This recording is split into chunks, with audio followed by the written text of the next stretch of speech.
spoilers. Hello, everybody. It's us. Your favorite people on Odd-Shaped Channel. Well, that's not true. There's a lot of people on there. Oh, no! No. Spoiler. You pulled a full Candace. I did. Hi, everybody. That means we only have Cal in the room. I thought we had another person. Well, first off, real quick, as always, welcome to Odd-Pocalypse, the American Horror Story Apocalypse recap. I'm rethinking the name. You think it's too late to change it? Yeah, it might be. All right. I wanted to do a few thank yous real quick. Usually I try to list off the most recent subscribers. And that would be Scorpio's 9472. There's more. Chadley, Epic Potato Chip, Bash Bush, JB3, Master Red Coin. Thank you so much for subscribing. We're at 313. Dang. So, other than that, we're just here to talk about American Horror Story. Hello to Cal in the chat. And hopefully we'll get some ghosts and goblins along the way. Yeah, this might be a quick one tonight because both of these episodes were kind of the more filler episodes of the season for sure, with a lot of people very disappointed in the second one, which we will get to talking about. So much to the point where usually I've been trying to get stills for these. I have plenty for the first episode, but there are none for the second. I could not find any stills. So I guess let's get right into it, right? Either I'm bad at it or... All right, well, let's get over. We just saw the Voodoo Queen.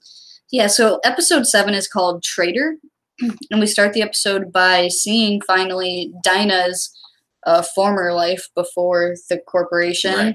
And we see that she is a voodoo queen, seemingly stepping up to the lead role after Angela Bassett's character dies in Coven, and it's later. You're fine. And she helps Cordelia arrange a meeting with Papa Legba, and I think we were both pretty excited to see Papa Legba. Oh, yeah. Well, I remember you. So, yeah, they talked, they have a meeting, and then we were talking about, right before he showed up, if it was not the same actor, it was going to be very disappointing. And then, sure enough, the camera went on him, and it was fine. It was really cool, too. Like, they had some cool stuff with him, and it was kind of like, we see a lot of the similar things where they're offering him, like, drinks and drugs and stuff to kind of summon him. Oh, yeah. Well, which is, if you look into the lore, exactly how you do it. So that's really cool to see them. So basically, Cordelia wants to make a deal with him to trap Michael so that they can stop him. And he shows up with a familiar face, and we knew that he was with Nan, but the witches themselves didn't know that Nan was with him because they didn't know about all that stuff. No, not at all. So they were really surprised to see her, but they were happy to see her, and so were we. She's one of our favorite actresses on the show. And Cordelia's reaction. Yeah, she isn't used nearly enough in our opinion either. No. So it was great to see her, and Cordelia obviously had a very strong reaction. She was like to this. Fiona, because she knew exactly what happened the moment it happened. And it seems like she's doing really well for this situation. Yeah, it could be worse. Like, he's not harming her necessarily, but she's doing some things that we might not have seen her character getting into as when she was alive, because she seems definitely, like you were saying, a little more corrupted and doing kind of evil. She at least seems like she's needed. You know what I mean? Like, she has a job down there where she kind of got pushed to the...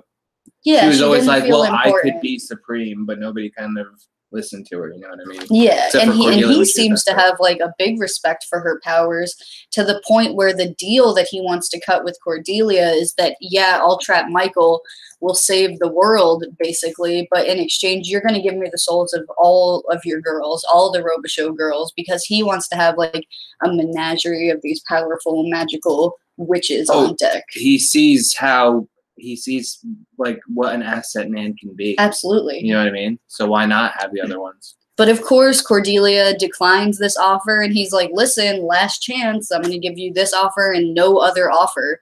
And she still says no, and he gets out of there. So their next plan is they want to learn more about what the warlocks are doing. So they enlist the help of one of Myrtle's actress friends, Bubbles.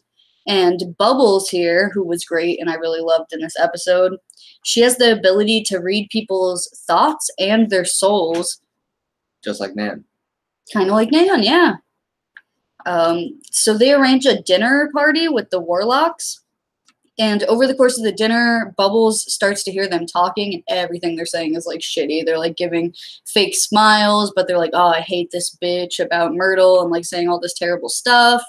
And she hears in their heads that they know that John Henry has been murdered and that they're eventually planning to kill all of the women in the coven because it's like a power shift thing. They're sick of like being considered the weak ones, and they're happy to have Michael come in, who's super powerful, so that they can in turn basically become in power of all magical people. Essentially, it's just the power swap of everyday life. Because like living in a patriarchy, you know what I mean? It's just a clever shift on the power play, and it's really interesting. For sure. We get another really cool magic scene with Mallory. Coco starts choking, and we see Mallory kind of like she like does an incision on the side of her neck and literally pulls the chunk of food right out of her neck. And like puts it on the floor next to her, so much so like when Coco comes back, she's like, ooh. Yeah, and it was really intense, and much like us, Zoe has never seen anything like this, and she's kind of astonished and blown away, and she starts to believe that, you know, Mallory clearly is the next Supreme. And she takes these thoughts to Cordelia, and Cordelia goes ahead and agrees with her. Like, she knows she's waning in power. She knows what Michael is, so she comes to the conclusion, well, maybe my power is waning because this girl is rising as the Supreme. And not only is she rising, but she's rising in like full colors. Like, well, not even that. Like, Cordelia did not have this much raw power in her when she was manifesting her powers. Maybe that was because Fiona was doing everything she could to resist it. Yeah. You know what I mean? And she wasn't thinking she was a contender, so it's a different situation. That's true. But I don't think this Mallory girl thought about it until they brought it up. Yeah. It's really interesting how they've been doing. We've been getting some of the coolest magic scenes in the show. Oh, she's dope. With Mallory. So they agree that she's possibly the next Supreme, and they allow her to try to attempt the 7 Wonders. And she does them all, like, with flying colors. She's great. Well, not colors. Again, it's in black and white, which was cool. It's a turn of phrase. But in the process, she also brings back John Henry. And it was a cool sequence, as we've been seeing this season. That's some of my favorite stuff they've been doing. These old It's smart because they're going and they're showing us the new stuff with really good CGI. The deer, even that throat thing was really cool. But and these they're are doing like stylized montages. Exactly. So they're taking the stuff they've already shown us and they've cut the budget down like massively, a third because they're doing it in this old style. So it's really smart. Cool. So at this point, the Coven goes and grabs the lead warlocks, who were the ones who were at dinner and stuff, and they grab Mrs. Meade because they know that they conspired to kill John Henry. And for those crimes and further betrayal, they decide to put them to death by fire. But they allow John Henry to come in and kind of like make an entrance in his Coven outfit. Yeah, he's just as soon as like you have tea with these girls, you get a new wardrobe. You're in the squad. You get a hat. Like, it's on.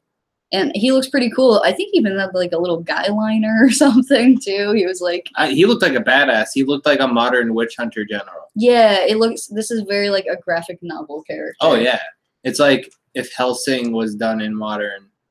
You know what I mean? Yeah, and so he's the one who gets to light the flame, and they kind of just walk away, and that's where the episode ends. Did you want to talk about anything particular on this one that stood out to you? I like John Henry a lot more than I thought I would. And I'm wondering, oh no. Oh, that was weird. Sorry about that. I was wondering if, how his character is going to play out, because we've already seen the future and we haven't seen him. That's not to say he's not around. Yeah. But I think this indicates very much that they're going to do something with him. Yeah, because I like him. I didn't think I would like him, but I do. He kind of had like a minor role when we saw him in Hotel, this actor. So it's nice that it's not just like a little minor role again. It seems that's like what they're I thought going it was to do something with him. And seeing him come back and then kind of fold in with the group, now I'm kind of excited about his character because I thought he was just going to be killed and left alone. I quite like the warlocks that are turning over to the witch side. Yeah. I mean, there's only 2 warlocks left, but now we have no idea what happened to that school. Where did all the other young warlocks go? Well, we haven't gone back to that yet, but I have a feeling they're not going to just leave that hanging. There is going to be a power vacuum. Yeah, because it is empty later. But Michael, they've already kind of decided that he's the Supreme, so he might be in a position to start taking over the school, potentially. But they did not go into that in the next episode that we're going to talk about. So that's all really open-ended. We don't know what's going to happen there, but they do have time. This is only episodes 7 and 8. They're usually 12 or 13 episodes. Yeah, and they usually ramp up, and they're gonna start. They already killed everyone off in the beginning, so hopefully that's not how it's gonna end. So, like I said, we don't have slides for the next one, so you're just gonna have to use your imagination. Yeah, he couldn't find anything, and then we're gonna discuss some extra stuff. So, episode 8 is called Sojourn. And Michael, it starts right where we left off with the other episode, but now Michael is discovering the charred bodies of his friends and allies and his beloved Miss Mead.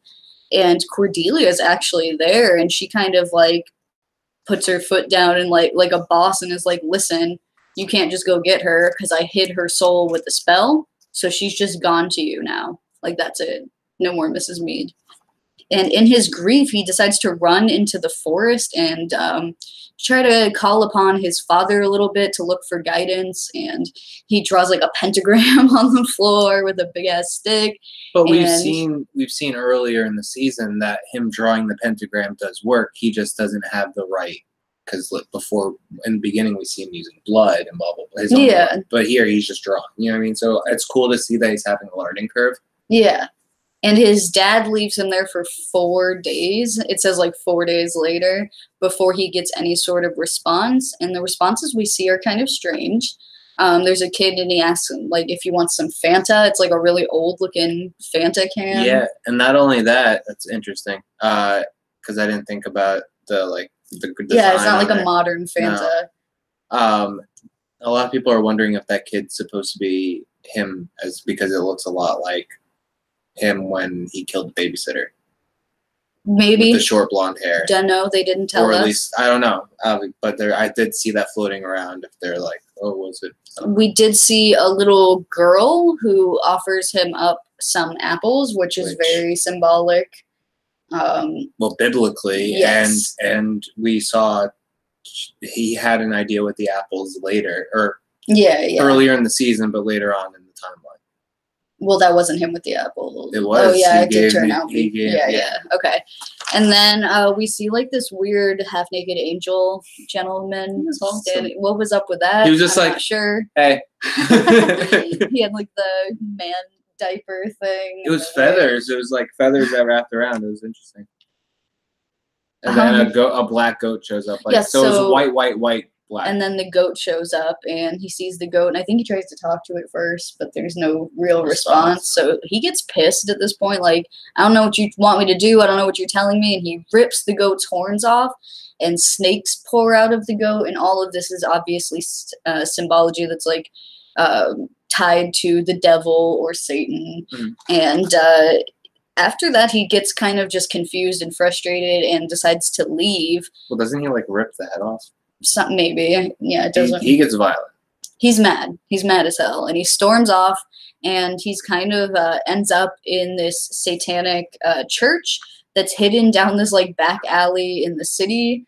And that feels kind of like a sign. I think he saw like an upside down cross on the door and followed it. It was very faded, but it was there. And he meets a woman at the church. He's listening to them, and he's not really like necessarily agreeing with what they're saying because they're talking about the Antichrist when he comes in. And well, they're saying that like they need to do bad things in order for like to make the day comes closer. So she's like, well, what did you do? And she's like, oh, well, I stole my grandma's medication. And she's like, she's like, "That's not evil. I'll tell you." It was like it was still preachy, which was weird. But he seemed unimpressed. No, he seemed a little disgusted Yeah, by it, actually. Because I feel like he thinks he's under a lot of pressure to do all these expectations, but he's still trying to figure out just who he is, even as a person. You know, everyone keeps telling him, but it's a frustrating position to be in. But he meets a sweet lady. Her name's Madeline, and she seems kind of like just like a chill old pothead lady is how the vibe I was getting. And she's like, "You look like you're living rough. When's the last time you got to eat something? Why don't you come to my place and I'll cook you some food?" And he does take her up on that offer, where she then reveals that she sold her soul to get everything that she has. And she feels like it's a lot. Like she has a roof over her head and her cable. And we come to find out that she gets to sleep with Brad Pitt. And then the beginning of the ongoing joke with Ryan Reynolds is that she gets him on Fridays or whatever.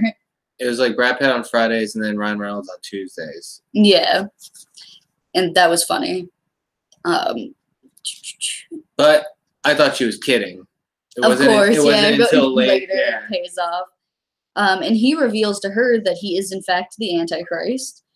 And she decides to take him basically straight back to the church at this point, where they're about to be doing a human sacrifice. And it's kind of this one guy, Phil's like moment that he's been waiting for, because he's new to the church. He's been going through some things and he wants to prove that he's like a part of the cause, and he's finally going to get to do this sacrifice. He wants to make a deal with the devil. He wants to get something, you know what I mean? Like, so he's gonna do this sacrifice, and as that's happening, she's like, "No, this dude's the Antichrist. He's going to do the sacrifice tonight. Like, he's got dibs." And they're all pretty much with it. They're excited that he's there, and they start to, like, basically kiss this dude's feet and kind of worship him. And he's spending some time there. They do, like, a potluck dinner, and everyone's like, "Hey," it reminded me of the Edward Scissorhands barbecue scene where they were making, like, they all wanted him to try the food that they were making, like, "Oh, here's my potato salad, like, here's my mac and ambrosia cheese." And he's a little overwhelmed, and Madeline's now like, "Oh, give him space," and kind of defending him in this situation. And he kind of reveals pretty quickly that he has no path now that he has no Mrs. Mead, that she was guiding him, and he doesn't really know what he's supposed to do next. They're kind of like, "Okay, you're the Antichrist. We've been waiting for you. You're here. Now what?" And he's like, "I don't know. Like, I kind of was hoping you would tell me." Yeah. Type situation.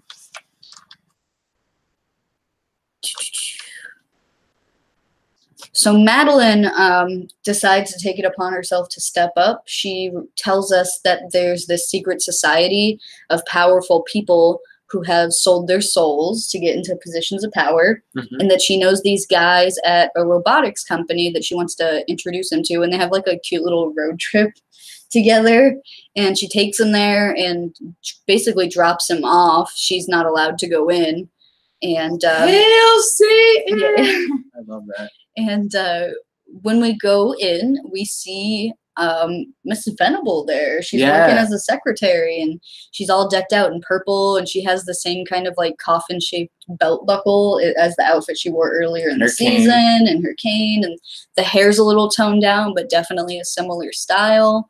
And we see kind of a little bit of her origin story. He's calling her like, "Sweetie, can you bring the thing in?" Like, and it ends up being a ton of cocaine is the package that she's delivering.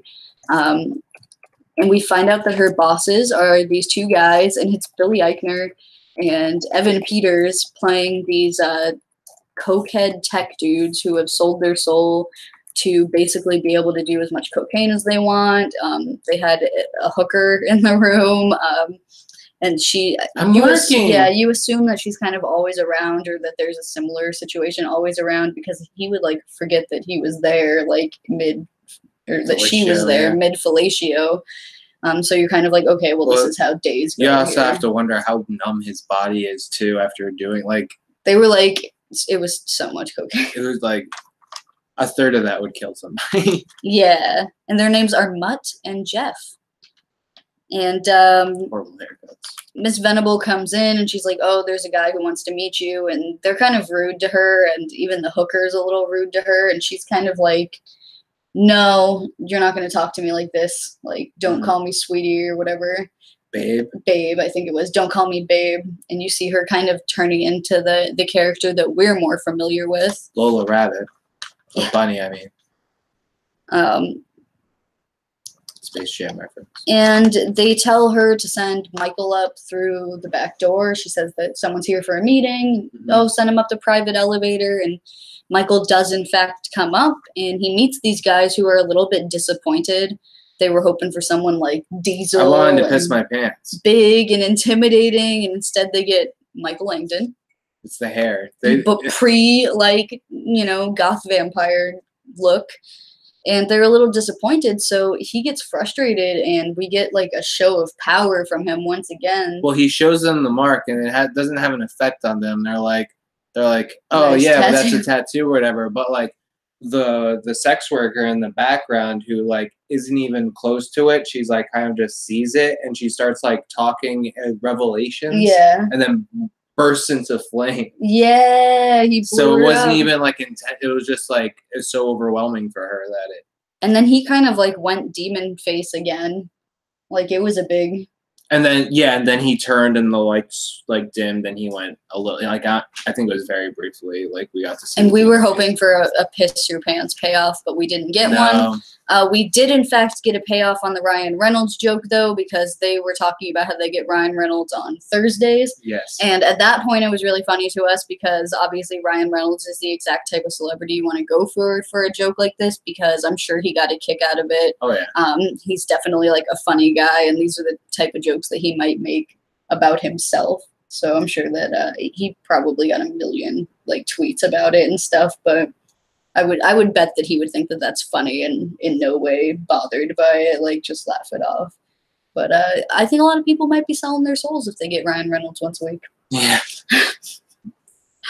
But that was basically the end of this episode. Then they billed him. Oh yeah, they agree to build Mrs. Mead. Then the episode ends. And then they do. Yeah. And she's built, and then she's like scanning. Recognizing. But this episode overall was disappointing for a lot of people, especially because it was Halloween, and a lot of people were expecting something amazing on Halloween for American Horror Story, and they stayed home and they watched it. And I remember like it was like episode 2 or 3 where they did that Halloween party where like, well, maybe it's a trick, maybe. Yeah. And they set it up to where we could have gotten a really good Halloween episode, especially because we're in a different time frame.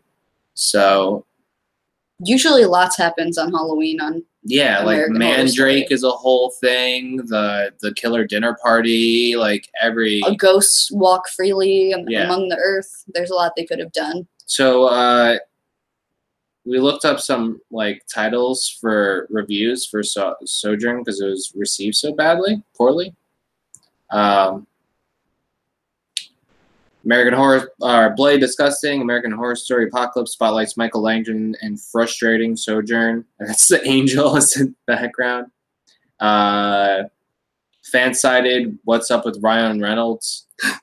American Horror Story Season 8. American Horror Apocalypse Sojourn Review, a bizarre, painful hour of television. Yeah, it just kind of goes on. And I didn't feel that strongly about it. I did think it was filler, but some people were saying they thought it was the worst episode of the entire series. Which I know you would disagree with. There's definitely some. There's some crap that I hate. Yeah. I just think because it was Halloween and the expectations were so high, people were truly disappointed this time. Cal's asking us some questions in the chat since we wrapped up the episode. He's asking what hold on. Sorry. You're typing too much. I'm kidding. Can you foresee American Horror Story crossovering with another FX series? No. They could. It would be kind of a mess. They're dealing with a lot already. Not only that, but they've specifically mapped out that each season represents a layer of hell from Dante's Inferno. Yeah. And I think if they go past that, plus we're already losing some of the main actors. I don't want to see no one from season 1 be in a season. Yeah, that'll be time for it to finish up. He's talking about Sabrina. Yes, there's lots of like parallels with the satanic worship going on Sabrina and this season of American Horror Story. It's a very satanic year for television. Yeah. To the point where the Church of Satan is getting kind of pissed. Yeah. They're suing The Chilling Adventures of Sabrina and Netflix because of the Baphomet statue in the beginning is like kind of a ripoff of a very famous statue with the church. Yeah. They're also getting sued for ripping off a guy's painting from... Which he was like, if you had asked me, I would have said yes. You could have used it. Yeah, they found it in this like satanic book he did a painting for, and they used an incredibly similar image on the courthouse wall. Yeah. For this one episode. But we're talking about, depending on schedules, having a binge recap for Sabrina, if that's something people are down for. Yeah, Cal, the opposite is true for Halloween. It's not when spirits rest. That's when all the spirits get to roam freely in American Horror Story lore. It starts with season 1. It's like a huge Unless thing. your bones are under a gazebo on TLC. The gazebo. Does nothing. I'm just making sure he thinks it looks like Emma Watson, kind of. If she was a Slytherin. No. I don't really see it. They're both young white girls. That is true. They both have dark eyebrows. Yeah, but that's like that's how eyebrows are nowadays. Hey. But if he sees it, I'm not gonna argue with him about it. Hey, more miles ago. So that's pretty much it. We said it would be a short one tonight, and wow, it really was. Nothing really of substance happened to where we could just like talk about it or like even like speculate what's happening next. I like that we have a time like we're doing like playing with the timeline, going back and forth. Yeah. I kind of want to get back to the now. They're gonna get there. Yeah. I know, but I'm getting antsy. That's how I feel. They Tarantino'd it. They gave you the beginning or the end, and now. Well, that's not the end though, because if they Tarantino'd it, they would have given us Act 3 and then went back. You know what I mean? Like, yeah, we just got like the lead in. Well, you don't know. Well, then it just and that's season 9. Oh my god, I'd be so mad. A wild me. I would be so mad. But yeah, we don't really. They didn't give us anything new to work with here. And like, I remember last episode of this series, we were talking about, oh, there was a bone wind chime, Roanoke, but no hints about that. These 2 episodes. Thought we would find more out about the rubber suit. We just got some cool scenes that really the only new information was with Dinah being the voodoo queen, which we kind of knew anyway because she was resurrected among the other witches. And then Venerable working for these 2 dudes who later become that was cool, the easy listening playlist. Yeah, for Evan Peters' character. Which is the music that's playing in the beginning of the season over the radio. So that's cool that, like, it leads you to believe that these are the people behind. You know what I mean? It kind of confirms it. But other than that, there's nothing really to write home about. And it was interesting. We talked about how it seemed like Venable and Michael didn't really know each other all that well. He went back the back out. This is cool because like almost gives it's believable that she had never met Michael Langdon before the events of earlier in the season. Yeah. You know what I mean? Because they had just like she probably talked to him through a speaker call box or something and then had a door open up for him. They gave us the impression they didn't meet face to face. She even kind of felt like she was being pushed out of the loop, you know what I mean? She gave that impression. So yeah, it's a lot about power struggles this season. Like that's kind of the underlying theme of what's been going on. Pride? No. Just a power grab, like power struggle. But what I'm looking forward to, they have to be going on break soon. I don't know. We'll look into it. But as long as there's 2 more episodes coming out soon, then we'll be back here in another 2 weeks. You may be wondering, why am I wearing a Muppet shirt to an American Horror Story thing? Next week, we did the Halloween party, the prize, second place prize, who the winner was Eric Usselmacher from Bunk Bunker and Downshaped Pilot. Downed Pilot. Thank you. I knew I said that wrong. Down Pilot. Yeah, that's a weird. Down Pilot Podcast. He got the choice to pick the theme for the next OSP, which is TV to movie adaptations. Small screen to the big screen. And the Muppets did that, so that's why I wore the shirt. And there's some news and some other shows, which I will not spoil, but there's some more movies coming out of TV shows. And yeah, but other than that, we don't have any other shows planned for the week. I'm trying to get the podcast in order, but Premiere is not letting me edit anything longer than 10 minutes right now. Don't know why. So I'm trying to figure that out. I'm gonna get Down Pilot Podcast edited by Eric Ossemacher. I'm excited to see how that looks. Nice. Yeah, I'm gonna be streaming throughout the week some Spider-Man, some Final Fantasy, maybe some randomized Pokemon. I don't know. And he wants me to play Animal Crossing again. We could get the other Animal Crossing if it game. Works better. It didn't work. It's great. A different computer. Okay. We can try again. Yeah, that's cool. People would love that. Cat should come play. It's a one-player game, and I'm already on the stream. She could drink, and we can talk. Kimber's talking about our new best friend, Snapchat Cat from the Austin area. She's a streamer. She's in our featured channel pages on the side there. She's my coworker, and yeah, she's awesome. Yeah, if you follow Kimber's Instagram or us on Twitter, you saw the squad. So. But anyways, we're getting out of here for today, guys. Yeah. And thank you for stopping by, as always. If you have any thoughts, opinions, if you hated this last episode of American Horror Story, let us know in the comments.